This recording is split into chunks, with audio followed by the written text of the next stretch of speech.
Qazaxıstanın Nəqliyyat Nazirliyi 2024-cü il Aktau yaxınlığında Azal aviaşirkətinə məxsus təyyarənin qəzaya uğraması ilə bağlı araşdırmanı dayandırmayıbdır. Bu barədə qurum öz açıqlamasında bildirib. Nazirlik qeyd edib ki, istintaq bütün prosedurlara uyğun şəkildə davam etdirilir və yekun hesabat ictimaiyyətə təqdim olunacaq.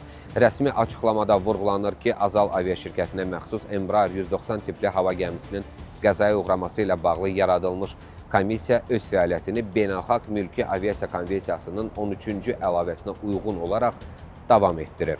Araşdırma başa çatdıqdan sonra isə yekun hesabat Qazaxıstan Respublikasının Nəqliyyat Nazirliyinin rəsmi internet səhifəsində dərc ediləcək. Hesabatda qəzanın səbəbləri, həmçinin komissiyanın nəticəsi və tövsiyələr əks olunacaq. Xatırladım ki, Azal aviaşirkətinə məxsus Embraer 190 tipli sərnişin təyyarəsi 2024-cü il dekabrında Bakı-Grozno reysini yerinə yetirərkən Aktau şəhəri yaxınlığında qəzaya uğrayıbdı. Təyyarənin göyərtəsində 67 nəfər, 62 sərnişin və 5 ekipaj üzvü olub. Onlar Azərbaycan, Rusiya, Qazaxıstan və Qırğızstan vətəndaşları idi. Qəza nəticəsində 38 nəfər həyatını itirib.